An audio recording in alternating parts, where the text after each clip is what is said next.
Shalom Saktimania. Kembali lagi kita bertemu di Sakti Talk episode yang ke-9. Yeay. Karena sebelumnya aku belum pernah muncul di video Sakti Talk yang sebelumnya, jadi aku perkenalan diri dulu lagi ya.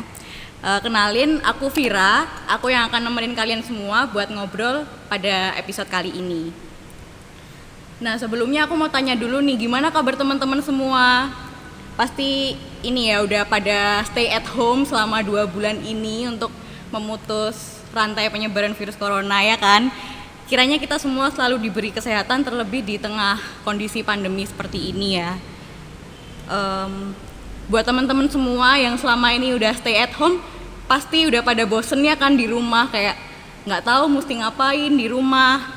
Tapi ya mau gimana lagi gitu, kita dianjurkan pemerintah untuk stay di rumah aja, semua aktivitas dialihkan ke rumah ya demi kesehatan dan keselamatan kita semua gitu. Jadi untuk teman-teman semua, jangan lupa tetap jaga kesehatan dan stay di rumah aja. Kalau nggak ada keperluan yang mendesak, nggak usah kemana-mana gitu. Dan juga kalau memang kalian semua perlu banget untuk keluar rumah, jangan lupa pakai masker dan jaga jarak aman satu sama lain minimal 1-2 meter. Dan juga sering-sering cuci tangan, atau kalian bisa, kalau nggak memungkinkan tuh cuci tangan, kalian bisa bawa-bawa hand sanitizer kemana-mana buat jaga kebersihan aja. Nah, di Sakti Talk yang episode kali ini kita akan membuka live chat. Live chatnya ada di sebelah kanan video ini. Jadi jangan lupa kalian ketik komen di live chat itu, jadi kita bisa berinteraksi secara langsung. Nah, hari ini kita akan ngobrol seputar pelayanan anak muda di gereja. Sebenarnya apa aja sih yang bisa kita sebagai anak muda lakukan sebagai bentuk pelayanan di gereja? Nah, kali ini aku nggak sendiri nih, kita sudah kedatangan tamu untuk kita ajak ngobrol ini. Mari kita sambut Om Arnold. Halo, shalom Saktimania. Mantap. Mantap. Nah, jadi sebelum kita ngobrol, kita doa pembukaan dulu ya Om. Ya. Dimohon Om Arnold untuk memimpin kita dalam doa. Oke, mari kita berdoa. Bapa dalam surga, mengucap syukur kalau malam hari ini kami semua boleh berkumpul dan mengucap syukur untuk kebaikan Tuhan. Dan biar Tuhan memberkati acara ini dari awal pertengahan hingga akhirnya untuk kemuliaan nama Tuhan. Di dalam nama Tuhan Yesus. Amin. Amin. Om Arnold apa kabar nih? Luar biasa. Wah, puji Tuhan. Jadi Om Arnold ini adalah salah satu jemaat di Gereja Baptis Setia Bakti. Betul. Dan juga salah satu dokter di Rumah Sakit Baptis Kediri ya Om ya? Betul sekali. Kalau boleh tahu dokter spesialis apa Om? Kebidanan dan kandungan. Oh iya. Ya sebenarnya saya juga sempat pernah mampir ya Om ya ke Ya. kliniknya Om. Ya tapi nanti kapan-kapan deh kita ke sana lagi. Ya, masih sehat terus ya Om ya? Ya, sehat. Apalagi di puji tengah Tuhan. pandemi kayak gini kan kita harus jaga kesehatan banget ya Om ya. Iya, betul sekali. Ini Om Arnold juga lagi pakai masker sama face shield. Harusnya aku juga pakai ya. Iya. Emang perlu banget ya Om pakai masker sama face shield di tengah kondisi ini. Sangat perlu untuk era pandemik. Dan ya kalau kita sudah dengar-dengar tentang new normal ya, seperti inilah yang akan kita lakukan untuk masa-masa yang akan datang. Iya. Mulai dari sekarang sampai masa yang akan datang, karena kita tidak tahu COVID-19 itu akan hilang kapan. Jadi ya face shield, masker, hand sanitizer saya bawa di kantong. Iya. Ada, selalu dipakai. Iya, betul banget. Jadi teman-teman semua dicontoh ya Om Arnold. Jangan nyontoh saya sekarang karena saya lagi nggak pakai masker ini demi kebutuhan konten aja. Ya, jadi buat teman-teman kalau keluar rumah jangan lupa pakai masker, pakai face shield kalau diperlukan ya Om, dan juga bawa-bawa hand sanitizer untuk jaga kebersihan. Jadi biar kita bisa memutus rantai penyebaran virus corona ini. Betul ya Om ya? Betul. Oke, jadi Om Arnold ini juga sebagai pelatih di Paduan Suara Nafiri. Mungkin yang belum tahu Paduan Suara Nafiri, jadi Paduan Suara Nafiri ini adalah satu kelompok paduan suara yang beranggotakan anak-anak PKRMB Sakti. Jadi anggotanya itu anak-anak muda juga kayak kita semua gitu. Nah, Om Arnold ini adalah pelatihnya ya Om ya. Ya. Ketika menjadi pelatih di Paduan Suara Nafiri ini kan pasti Om jadi banyak berinteraksi gitu sama anak-anak muda ya kan. Itu gimana perasaannya Om ketika berinteraksi langsung, pelayanan langsung dengan anak muda itu seperti apa Om? Boleh cerita dulu nggak? Oh boleh, silahkan. Kenapa saya melayani dengan anak-anak muda? Iya. Jadi pada waktu itu saya baru bergabung dengan Gereja Baptis Setia Bakti. Kemudian setelah beberapa bulan, Gembala Sidang, Pendeta Yosia Wartono mengajak saya untuk latihan paduan suara dewasa. Lalu melatih paduan suara dewasa, saya bilang, Pak Pendeta, untuk paduan suara dewasa kan sudah ada yang melatih. Saya kalau pendeta izinkan, berikan anak-anak muda kepada saya yang akan saya latih untuk memuji Tuhan, karena mereka yang akan nanti menjadi paduan suara dewasa nantinya. Yeah. Begitu. Jadi saya memang sangat tertarik. Kenapa? Karena saya ikut latihan paduan suara gereja sejak umur 12 tahun. Wow. Waktu itu saya masih mungkin kelas 6 SD, kelas 1 SMP. Saya sudah ikut latihan paduan suara di gereja. Iya. Nah, selama jadi pelatih paduan suara Nafiri ini suka dukanya apa aja nih Om? Ya, sukanya itu sukanya dulu ya. Sukanya itu kalau berhasil membuat teman-teman di Nafiri itu bernyanyi dengan baik, memuji Tuhan dengan baik, dan mereka menyanyi dengan hati. Ada suatu sukacita tersendiri saat melihat paduan suara Nafiri itu menyanyi dengan hati, dan ada sukacita juga di hati mereka pada waktu mereka menyanyi. Iya. Kalau dukanya, ya enggak ada. Oh nggak ada? Enggak ada. Kenapa? Ya, kita kan melayani. Kalau buah dari suatu pelayanan itu adalah sukacita. Iya. Kalau ada dukanya, mungkin ada yang salah dengan saya. Kalau gitu saya ya? bilang ada dukanya, mungkin ada dukanya. Tapi mungkin yang dimaksud challenge-nya apa mungkin, tantangannya mungkin ya. Kalau tantangannya dari teman-teman Nafiri yang tidak bisa baca note, mungkin nyanyi bisa, tapi suruh baca note nggak tahu. Nah, itu kita atur. Yang biasanya cuma nyanyi melodinya saja, soprannya saja, diajarkan untuk alto susah, diajarkan untuk tenor, apalagi bass susah. Begitu. Yang pria-pria kan bisa nyanyinya kan melodinya aja nyanyi gitu. Tapi kalau disuruh pecah suara agak sulit. Nah, itu challenge-nya di situ.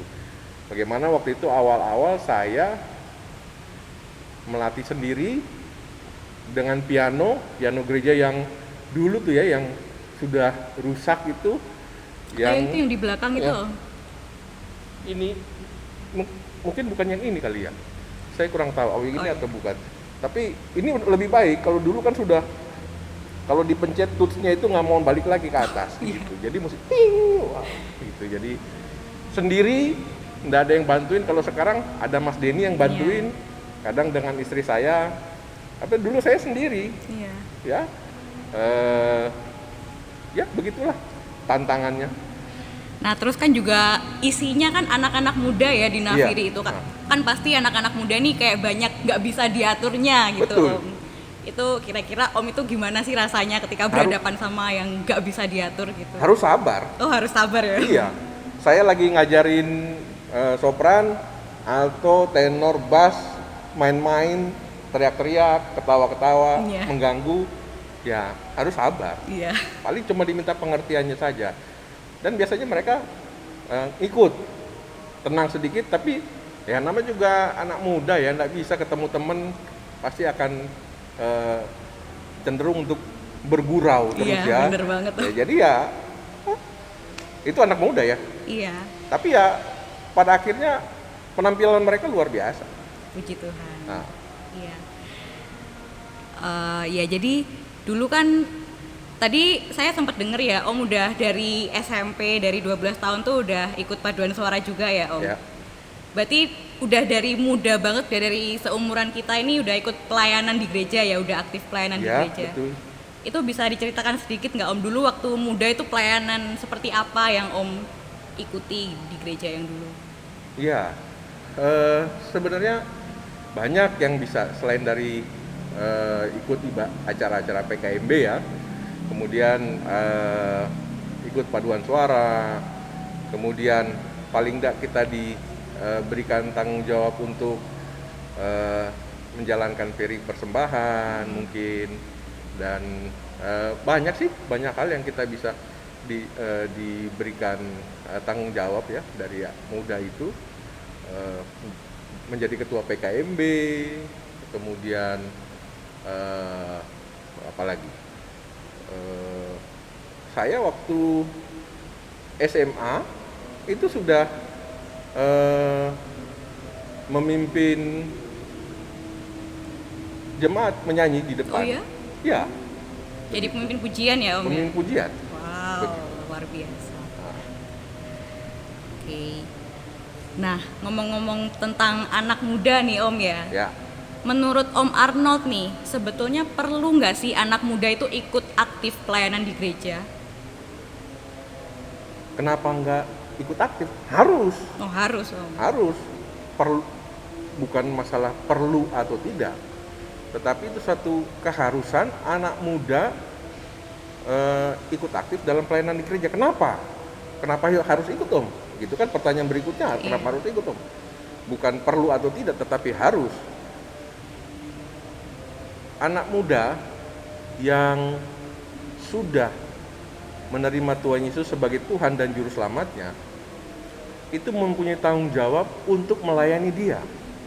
Jadi sudah seharusnya kalau seseorang anak muda datang ke depan, ke mimbar, mengakui di hadapan Tuhan dan jemaat tentang imannya menerima Tuhan Yesus sebagai Tuhan dan Juru Selamatnya, maka dia sudah mempunyai tanggung jawab untuk melayani Tuhan. Apapun bentuknya, dia harus melayani Tuhan. Melayani Tuhan itu bukan harus menjadi sesuatu yang leader di gereja, tidak. Melayani apa saja yang bisa kita kerjakan untuk melayani di rumah Tuhan. Nah itu kan terkait tanggung jawab anak muda yang telah menerima Yesus sebagai Juru Selamat ya Om. Nah untuk gereja ini, seberapa penting sih peran anak muda dalam pertumbuhan gereja itu? Anak muda itu masa depan gereja. Anak muda masa depan gereja. Orang hidup itu selalu ada anak-anak, muda, dewasa, tua, meninggal.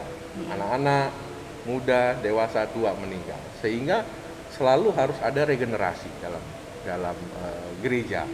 Oleh karena itu penting sekali anak-anak muda terlibat dalam pelayanan-pelayanan. Jadi anak-anak muda tidak boleh tidak untuk melayani di gereja dan harus dilibatkan. Dan mereka tidak boleh dipandang enteng atau dipandang ringan. Di firman Tuhan juga bilang kan, tidak boleh memandang ringan kalau engkau muda, gitu kan? Iya. Oke. Jadi ternyata anak muda ini sangat besar ya perannya bagi keberlanjutan gereja ke depannya ini. Nah, melihat pentingnya peran anak muda nih, apa aja sih Om yang bisa dilakukan anak muda sebagai bentuk pelayanannya di gereja? Apa saja, tergantung talentanya, tergantung hatinya mau dia di mana, melayani di mana. Tidak bisa kita memaksakan seseorang yang tidak punya talenta untuk melayani. Misalnya begini, saya nggak punya talenta untuk main komputer itu, jadi operator misalnya. Saya nggak punya talenta untuk itu. Tetapi saya bisa punya talenta untuk nyanyi ya. Saya ikut nyanyi aja. Nyanyi di mana ya? Kalau nggak di paduan suara, mungkin di worship leadernya ya. Atau apapun, misalnya saya bisa main gitar, ya kita ikut di tim musik gereja, melibatkan diri. Apa saja yang tergantung dari talenta dan passionnya dia di mana. Okay. Mungkin kalau yang perempuan, saya bisanya itu merangkai bunga. Begitu. Ya kan, wanita saya bisanya merangkai bunga. Saya senang sekali merangkai bunga. Ya, silahkan. Bawalah rangkaian bungamu ke dalam rumah Tuhan dan taruhlah itu sebagai pelayananmu kepada Tuhan. Apa saja bisa. Banyak sekali pelayanan-pelayanan yang bisa dilakukan oleh anak muda. Iya, jadi banyak ya bidang-bidang pelayanan yang sebenarnya bisa kita lakukan tuh banyak ya. Banyak sekali. Jadi kita tinggal memilih mana yang sesuai dengan talenta kita masing-masing ya Om. Dan ya? passion kita Oh masing-masing. ya, talenta dan passion. Nah, jadi kita sekarang tahu ya teman-teman kalau sebenarnya banyak hal yang bisa kita lakukan dalam mendukung pelayanan di gereja sesuai dengan talenta dan passion kita. Misal nih, ternyata salah satu dari teman kita, salah satu dari anak muda di sini ini dikaruniai banyak talenta atau yang biasa kita bilang sekarang multi talent gitu Om. Nah, apa sebaiknya dia mengambil beberapa bidang pelayanan sekaligus atau hanya fokus di salah satu aja Om? Kalau seseorang yang, kalau menurut firman Tuhan ya, Iya. kalau pernah dengar ya perumpamaan tentang talenta ya, Iya. perumpamaan ada yang dikasih 5 talenta, 2 talenta, 1 talenta begitu kan. Yang 5 talenta ini mempergunakan semuanya dan Tuhan memberkati dia sesuai dengan talentanya. Saya kira kita kembali ke firman Tuhan ya. Jadi kalau memang dia punya talenta, pergunakan talenta itu untuk melayani Tuhan dengan bijaksana. Bijaksana itu bagaimana? Jangan saya punya 5 talenta dan saya menghabiskan waktu saya untuk 5 talenta saya itu di gereja tanpa memperhatikan kehidupan rumah saya. Nah, iya. Begitu. Tanpa memperhatikan pendidikan saya di sekolah. Itu tidak bisa. Tuhan tidak menghendaki itu. Sebagai anak sekolah atau mahasiswa, anak muda ya, atau mungkin anak muda yang sudah bekerja, Tuhan ingin bijak juga. Bagi waktu sesuai dengan porsinya masing-masing. Kalau memang dia di pekerjaan, berikan waktu kinerja yang baik di tempat kerjanya. Tapi setelah itu kalau memang ada waktunya dia untuk melayani, lakukanlah pelayanan itu sesuai dengan talentanya. Misalnya tiap hari apa latihan band, atau tiap hari apa ada latihan vokal group atau paduan suara atau apapun latihannya. Ya saya nggak tahu ya, kalau dulu mungkin ada yang di gereja itu ada teater gereja, itu kan banyak bisa saya gitu dilakukan gitu ya. Nah, kalau memang melakoni beberapa bidang, misalkan di ibadah dia jadi yang worship leader atau pemain musik dan juga ikut yang seperti Om bilang tadi teater seperti itu. Kan berarti harus bisa memanage waktunya dengan baik ya. Itu yang paling penting. Manage waktu. Kemudian yang paling penting juga adalah ketulusan hati dalam melayani itu. Tidak ada motivasi lain selain untuk melayani Tuhan. Tidak boleh ada keinginan untuk menonjolkan diri. Tidak boleh ada keinginan untuk menjadi sayalah trendsetternya, sayalah orang yang terpenting di gereja ini. Tidak boleh ada motivasi lain. Motivasinya hanya untuk kemuliaan nama Tuhan. Jadi kalau memang saya misalnya punya talenta banyak dan saya mempergunakan itu dengan bijak, itu ya manage waktu yang baik ya, kenapa tidak? Ya. Selama bisa di manage waktu itu dengan bertanggung jawab, menurut saya tidak ada masalah. Oke. Nah, tadi terkait motivasi juga udah disinggung sama Om ya. Jadi memang sebaiknya kita pelayanan tuh kan motivasinya untuk memuliakan nama Tuhan ya Om. Ya, harus. Tapi nggak sedikit juga anak muda nih ketika melakukan pelayanan itu salah motivasinya, nggak fokus kepada Tuhan gitu. Misal nih ya contoh, ada yang pengen ikut pelayanan untuk mengimpress, mungkin ada salah satu gebetannya gitu ya Om di gereja. Wajar. Om pernah nggak kayak gitu? Oh, saya pernah. Oh pernah. Pernah. Jadi semuanya pernah ya kayaknya di sini ya. Makanya tadi saya bilang sesuatu yang wajar karena anak muda itu masih dalam proses mencari jati diri. Begitu. Ingin diakui. Oh iya. ya wajar ya. Jadi sekarang bagaimana teman-teman itu saling mengingatkan untuk meluruskan motivasi dalam pelayanan itu. Ada yang mungkin tidak mencari gebetan, tetapi ingin saya ini yang paling pinter, saya ini yang paling jago, saya yang paling lah. Begitu. Artinya ego, ada ego di situ yang anak muda wajar ada. Kenapa? Energinya besar, dia mampu melakukan semuanya, tetapi harus dilihat balik ke motivasinya. Oleh karena itu kan pasti dalam gereja, dalam PKMB, PKRB kan pasti ada pembinanya. Yeah. Nah, itulah fungsinya pembinanya untuk meluruskan kalau ada hal-hal yang tidak benar ya. Yeah. Ya, agak bengkok dikit ya dilurusin lah. Yeah.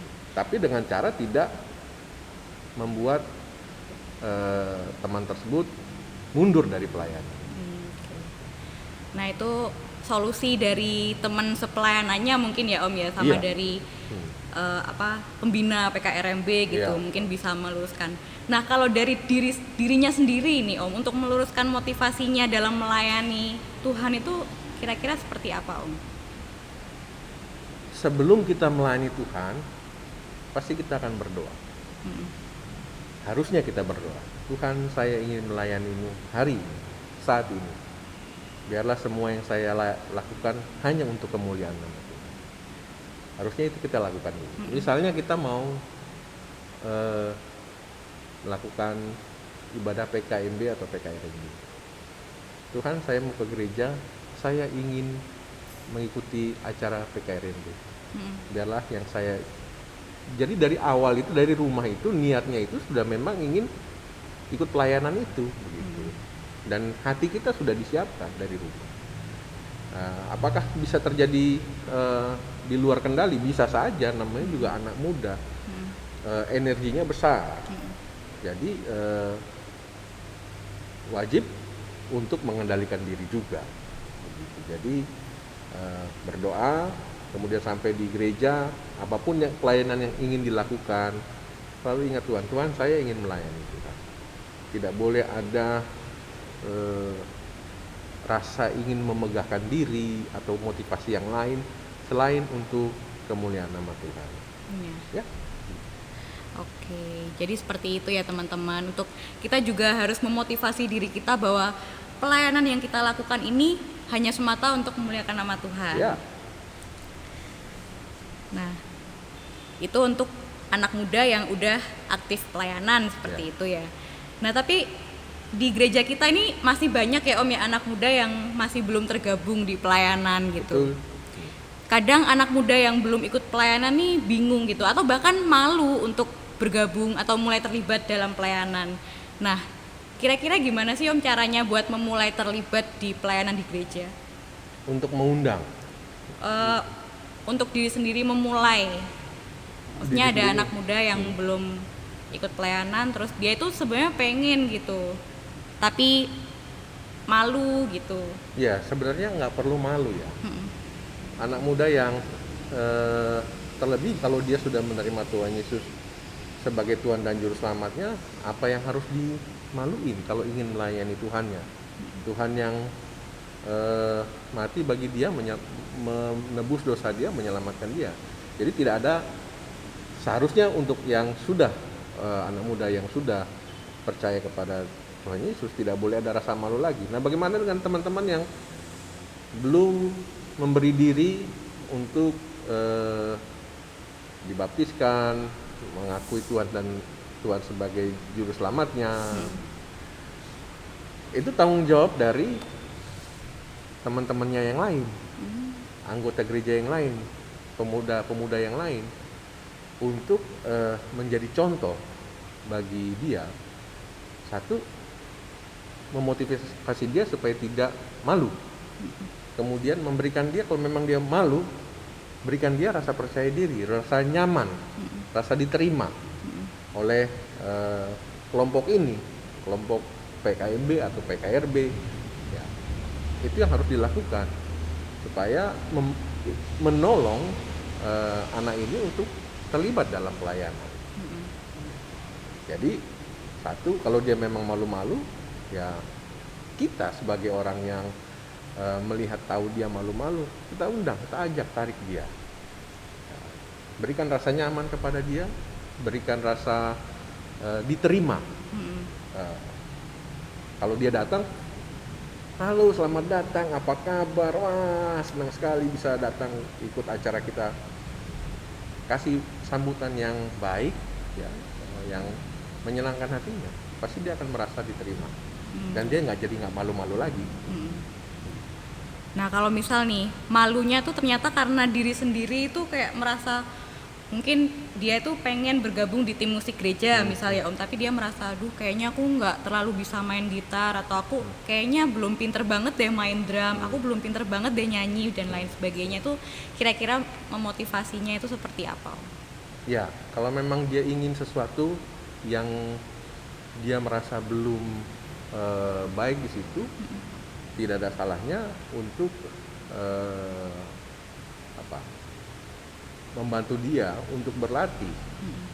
Jadi misalnya pada saat tim musik gereja itu, misalnya tadi bicara pemain musik misalnya, saya belum terlalu bisa nih main gitar gitu, diajak aja waktu dia latihan, waktu tim musik gereja latihan, diajak untuk ikut latihan sama-sama.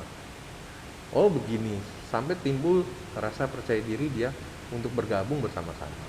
Begitu juga dengan yang lainnya. Misalnya saya mau nyanyi, cuman suara saya kayaknya nggak bisa. Waktu latihan, ajak aja, yuk nyanyi gitu. Atau ajak dulu aja di paduan suara Nafiri misalnya, nyanyi dulu sebelum sana. Oke, jadi yang penting diajak dulu aja Diajak. ya Om. Kalau memang ternyata belum terlalu mampu, bisa dilatih. Bisa dilatih.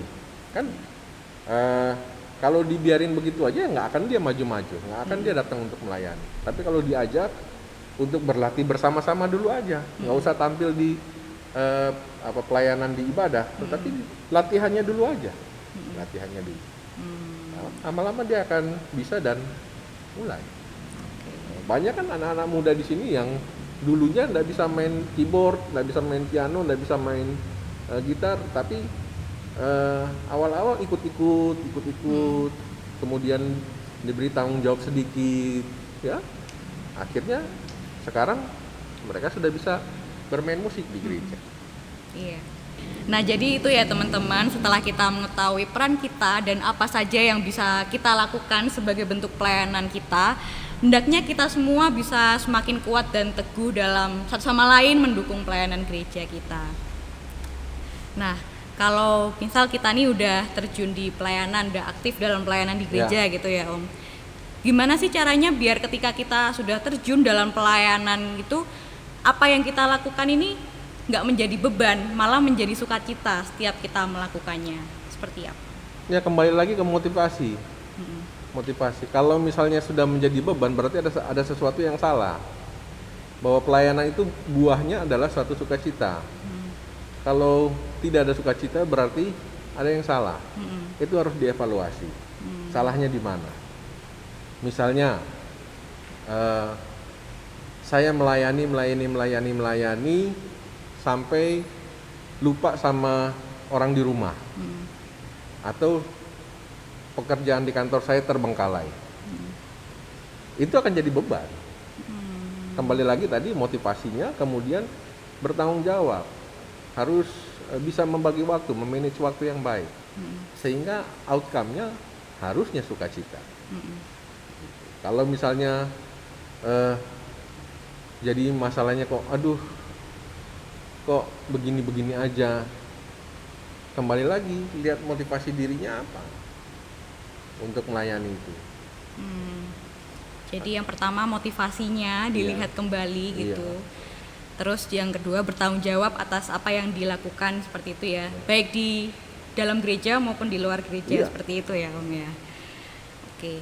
Nah terus ini ada beberapa teman kita yang menanyakan, ini mungkin banyak juga yang mengalami sih. Ini nggak hanya anak muda tapi mungkin semua orang yang pelayanan mungkin pernah mengalami ini. Jadi ada seseorang yang dulunya tuh aktif pelayanan seperti itu ya kan. Terus suatu saat ini dia mulai undur Om karena dia bermasalah dengan salah satu teman sepelayanannya. Nah, Kira-kira menurut Om nih bagaimana sih mengatasinya, baik dari dirinya sendiri maupun dari teman sepelayanan ini? Ya, kembali lagi ke motivasi awal. Ya.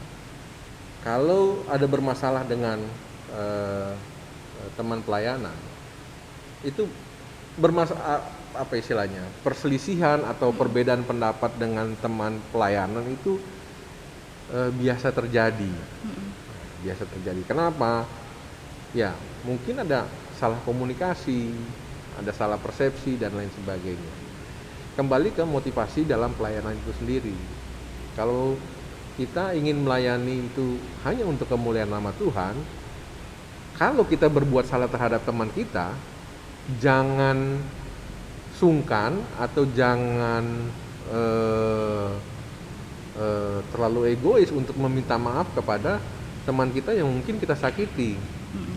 Kalau kita merasa disakiti oleh teman pelayanan kita, berdoa kepada Tuhan dan minta kita dikuatkan, dan intinya minta tolong sama Tuhan untuk menyelesaikan masalah ini, dan biar Roh Kudus menolong untuk masalah ini diselesaikan dengan cara Tuhan begitu. Tetapi tidak boleh dia mundur. Wah, saya nggak mau melayani lagi, habis Mbak Fira sudah menyakiti hati saya. Waduh. Contohnya kan begitu, misalnya Mbak Fira sudah menyakiti hati saya, ngapain lagi saya ke gereja, saya muak ngelihat mukanya begitu, kan ceritanya begitu. Dari dalam hati, satu, kalau memang kita merasa disakiti, kita harus minta ampun sama Tuhan. Mungkin minta tolong sama Tuhan untuk istilahnya menguatkan kita. Kemudian tentu kalau misalnya teman kita yang tahu masalah tersebut, bantu dalam ya, teman biasanya kalau berteman itu kan sering ada curhatan begitu ya. Jadilah teman curhat yang baik, jadilah pendengar yang baik begitu. Setelah mendengarkan curhatannya dia, kekesalannya dia, ajak untuk berdoa. Jangan kadang-kadang kita menjadi oh lu harus begini, mestinya lu harus begini, kamu harus begini, jangan. Tapi dengarkan, menjadi pendengar yang baik. Kemudian setelah mendengarkan, yuk kita berdoa, kita menyerahkan semua keluh kesahmu kepada Tuhan, dan biar Roh Kudus yang menolong untuk menyelesaikan masalah tersebut begitu. Jadi buat teman-teman semua, kalau ada terjadi permasalahan, ya jangan mundur dari pelayanan, tetap melayani, sebab yang kita layani itu Tuhan, bukan teman kita yang menyakiti kita atau orang lain, bukan, tetapi Tuhan yang kita layani. Nah, jadi seperti itu ya Om. Jadi setiap apapun yang kita alami, permasalahan apapun di gereja selama kita pelayanan ini, hendaknya nggak langsung membuat kita undur ya, karena memang yang kita layani di gereja ini adalah Tuhan, bukan manusia ya. Dan manusia tidak ada yang sempurna. Oh iya. Iya, manusia tidak ada yang sempurna, sehingga kita pun siap dalam melayani Tuhan. Apapun yang terjadi, jangan kita merasa disakiti oleh manusia kemudian kita mundur melayani Tuhan, karena manusia itu tidak sempurna. Oke. Nah ini menarik nih Om, berhubungan dengan melayani Tuhan atau melayani manusia. Jadi beberapa kali Vira mendengarkan khotbah dari beberapa pendeta seperti itu, banyak yang melontarkan pertanyaan seperti ini, kita ini melayani Tuhan atau melayani manusia? Nah, pendapat Om tentang pertanyaan ini tuh gimana Om? Ya, dari awal saya bilang tadi bahwa pelayanan itu harus motivasinya adalah untuk melayani Tuhan. Jadi bukan untuk menyenangkan seseorang, bukan untuk menyenangkan gembala sidang, bukan untuk menyenangkan seseorang yang kita puja di gereja, atau menyenangkan satu kelompok yang merasa kita nyaman di situ. Tidak, bahwa motivasi kita untuk melayani Tuhan, dan harus dibuang jauh-jauh kalau kita itu datang ke gereja itu untuk melayani manusia. Tidak, kita ingin melayani Tuhan. Apapun bentuknya itu, yang kita layani adalah Tuhan. Sebagai pemain musik, sebagai pembawa acara, bukan sebagai song leader misalnya. Pemain musik itu tidak melayani si song leader. Pemain musik itu dia bermain musik untuk melayani Tuhan, bukan untuk melayani si song leadernya ini. Song leadernya ini memang akan membilang, saya maunya begini, saya maunya begini, begitu. Ya iya, nggak apa-apa, silakan. Tetapi bukan berarti kalau saya yang main musik, pembawa acaranya maunya begini, dianggap bahwa saya melayani dia. Ya tidak, bahwa saya datang untuk bermain musik, motivasi saya untuk melayani Tuhan. Dan orang lain juga tidak boleh menganggap bahwa Anda harus melayani saya.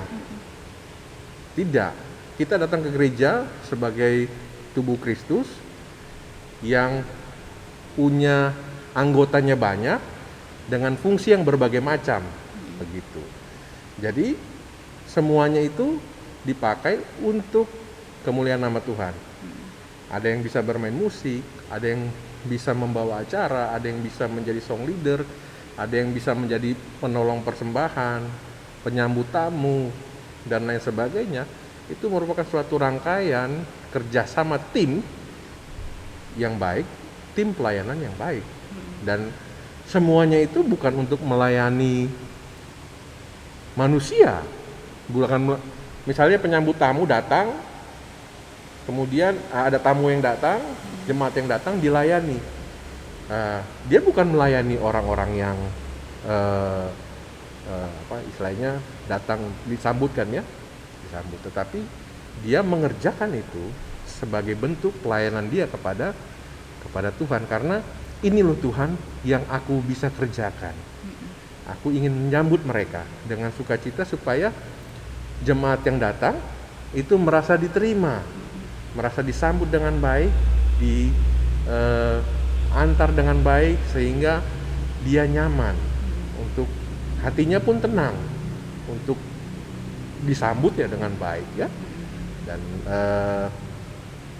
nggak boleh ada yang menganggap bahwa saya melayani manusia, tapi saya melayani Tuhan. Ya, seperti itu. Cukup jelas nggak ya yang saya bicara? Jelas kok Om, Jelas, jelas ya? iya. Teman-teman semua paham kan ya apa yang dijelaskan Om. Jadi memang seharusnya yang kita layani ini ya hanya Tuhan semata gitu. Apa yang kita lakukan selama dalam pelayanan ini hanya untuk memuliakan nama Tuhan saja, gitu ya Om ya? Iya, mungkin contohnya misalnya interaksi antara pembawa acara, kemudian ada song leader, ada worship leadernya, kemudian pemain musik begitu kan. Kemudian pada waktu latihan, oh enggak mau, saya enggak mau begini, saya maunya begini. Loh, pemain musiknya bilang, ini seharusnya, ini sudah saya lakukan begini. Oh enggak, saya enggak cocok. Perbedaan pendapat itu jangan dianggap sebagai sesuatu yang kamu harus melayani saya, atau saya harus menjadi pelayanmu. Enggak begitu. Tetapi perbedaan pendapat wajar, tetapi ingat kembali motivasinya adalah untuk melayani Tuhan, begitu. Oke, ini yang terakhir Om, mungkin ada pesan buat Saktimania yang udah nonton obrolan kita ini, mungkin ada pesan buat mereka. Ya, untuk teman-teman Saktimania, Gereja Baptis Setia Bakti adalah gereja yang besar, gereja yang membuka diri untuk anak-anak mudanya terlibat dalam pelayanan, apapun bentuknya. Oleh karena itu, mari Saktimania, datanglah, libatkanlah dirimu bersama-sama dengan PKRMB untuk melayani Tuhan, karena ada sukacita dalam melayani Tuhan. Demikian. Ya. Nah, itu dia teman-teman obrolan kita di episode kali ini mengenai pelayanan anak muda di gereja. Kiranya kita semua sebagai generasi penerus gereja bisa terus saling mendukung, saling menguatkan dalam pelayanan kita. Terima kasih untuk Om Arnold atas apa yang telah disampaikan dalam episode kali ini. Untuk menutup obrolan kita kali ini mungkin bisa doa penutup, Om. Oke, mari kita berdoa menutup acara ini. Tuhan Yesus yang baik, mengucap syukur karena kami sudah menyelesaikan diskusi ini, dan kami berdoa agar acara ini Tuhan berkati, diberkati untuk kemuliaan nama Tuhan dan membawa jiwa-jiwa bagi kemuliaan nama Tuhan.